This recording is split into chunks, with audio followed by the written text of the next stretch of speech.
فرماتے میرے صحابہ تمہارے اس نیک بھائی پر نیک حضور جس کو نیک کہیں اس سے بڑا نیک کون ہو سکتا ہے اس کا اندازہ کر لیں.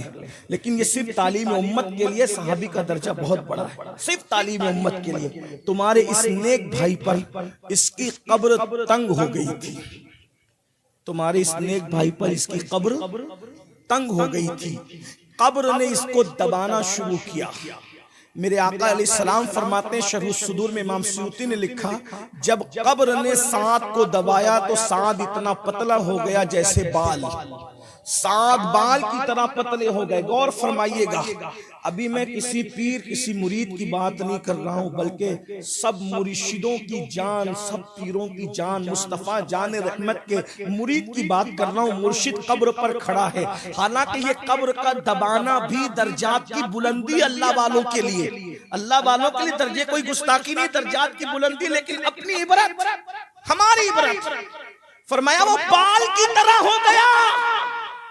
اور پھر دوسرے مقام پر امام سیوطی ہی نے لکھا کہ اگر قبر کے دبانے کے بچنے سے کوئی, قبر کے دبانے سے اگر کوئی بچ سکتا تھا, قبر اگر کسی کو نہ دباتی اگر کوئی بچ سکتا تھا یہی نیک بندہ تھا, مگر قبر نے اس کو بھی دبایا. اور آقا نے ایک مقام پر اور ارشاد فرمایا قبر نے صاحب کو اتنا دبایا کہ اس کی ہڈیاں ایک دوسرے میں مل گئی. آقا نے فرمایا کس کی, جس کے وصال پہ عرش جھوم رہا ہے مسرت سے, جس کے جنازے میں 70,000 فرشتوں کا نزول ہو رہا ہے, جس کے جنازے میں سید المعصومین مصطفیٰ جان رحمت خود تشریف لا رہے ہیں, قبر ان کو بھی دبا رہی ہے. اور آقا فرماتے اتنا دبایا کہ ہڈیاں ایک دوسرے میں پیوست ہو گئی. صحابہ کرام نے اس کی آقا قبر نے ان کو کیوں دبایا, ان کے دبانے کی وجہ کیا تھی؟ تو میں احتیاط کے ساتھ, چونکہ میرا مسلک سراپا ادب ہے, پیغام بھی پہنچ جائے ادب کا دامن بھی نہ چھوٹے, تشریح کے ساتھ عرض کروں بے احتیاطی میں لاشعوری طور پر یہ پیشاب کے چھینٹوں سے بچ نہیں پاتے تھے. یعنی جب یہ استنجا کرتے یا بکریاں چراتے یا بکریوں کے پیشاب کے چھینٹے آتے یا خود پیشاب کے چھینٹے آتے تو لاشعوری طور پہ, جان بوجھ کے نہیں کیا, لاشعوری طور پر یہ پیشاب کے چھینٹوں سے بچ نہیں پاتے تھے. اس لیے قبر نے اتنا دبایا کہ ان کی ہڈیاں ایک دوسرے میں پیوست ہو گئی.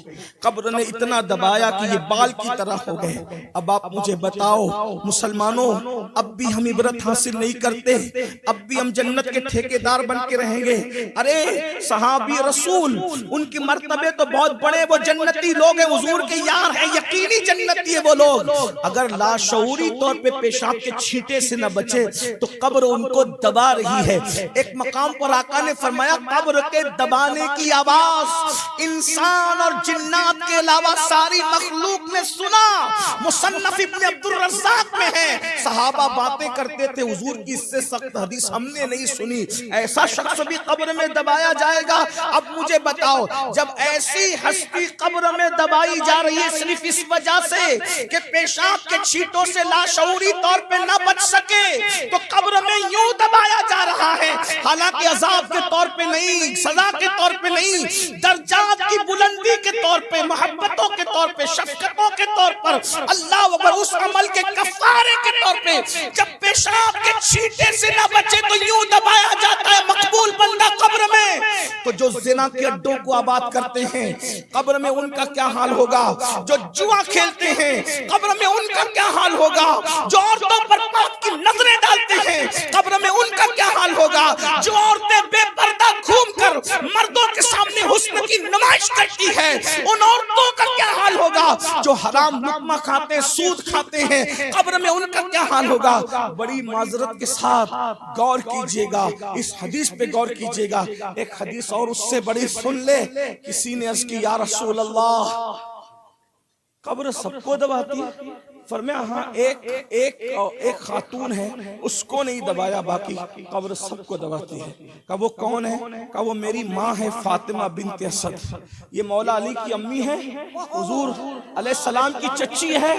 حضور ان کو چچی نہیں کہتے تھے بلکہ ماں کہتے تھے, یہ میری ماں ہے, میری ماں آمنہ کے بعد میری ماں ہے, اس نے مجھے پالا بیٹے کی طرح.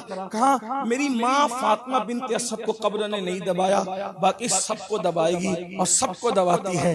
تو صحابہ نے عرض کی حضور آپ کے بیٹے قاسم کو بھی قبر نے دبایا کیا؟ غور کیجئے گا، اگر آپ حدیث پر ایمان لائے ہیں اور اپنی قبر کا خیال ہے تو تھوڑا سا غور کر لیں. بہت پاپی ہو گئے، بہت مجرمی، غیبت، چغلی، حسد، پوری زندگی فجر میں مسجد نہیں جاتے. نبی کے بیٹے قاسم، سگے بیٹے قاسم، کہا حضور آپ کے بیٹے قاسم کو بھی قبر نے دبایا کیا؟ آقا نے فرمایا قاسم تو عمر میں بڑے ہو گئے تھے، ان سے چھوٹے بیٹے جس نے بہت چھوٹی عمر میں وصال پایا، دودھ پیتی عمر میں، جسے دنیا ابراہیم بن محمد کہتے ہیں، اس کو بھی قبر نے دبایا. میرے اس بیٹے کو بھی قبر نے دبایا، وہ بھی قبر کے دبانے سے محفوظ نہ رہا، اس کو بھی قبر نے دبایا. قبر نے اس کو، غور کیجئے، حضور کا سگا بیٹا ہے. ابھی نہ کسی پیر کی بات ہو رہی، نہ کسی مرید کی بات ہو رہی. مسلمانوں ہم کہاں ہیں؟ ہم نے آخرت کی فکر ہی چھوڑ دی. آسان نہیں ہے قبر، یہ جو اچھل کود ہے، داڑیاں منڈانے کے بعد بھی، حرام کام کرنے کے بعد، جنت ہاتھ سے نہیں جا رہی. پورے پاپ کرو، جرائم کرو، شراب پیو، موبائل کے اندر گندی فلمیں دیکھو، اور قبر میں حضور آئیں گے. میرے بھائی حضور کے بیٹے کی بات ہو رہی ہے، شہزادے کی بات. فرمایا کہ اگر حضور کے بعد کوئی نبی ہوتا ہے، ایک روایت تو وہ جو ہم بہت مشہور سنتے کہ فاروق اعظم ہوتے لا نبی آبادی ہے، یہ بھی فرمایا قاسم اور ابراہیم اگر حیات ہوتے اور بڑی عمر کو پہنچتے تو وہ نبی ہوتے، لیکن ختم نبوت تھی اس لیے بچپنے میں ان کا وصال. یہ حضور کے شہزادے ہیں. البتہ اب اس کی تشریح اختتام پہ اتنا سن لو تاکہ آپ الجھ نہ جائیں. سیدہ عائشہ صدیقہ نے کہا یا رسول اللہ صلی اللہ علیہ وآلہ وسلم، قبر سب کو دباتی ہے. جس دن سے میں نے سنا مجھے کچھ اچھا نہیں لگتا.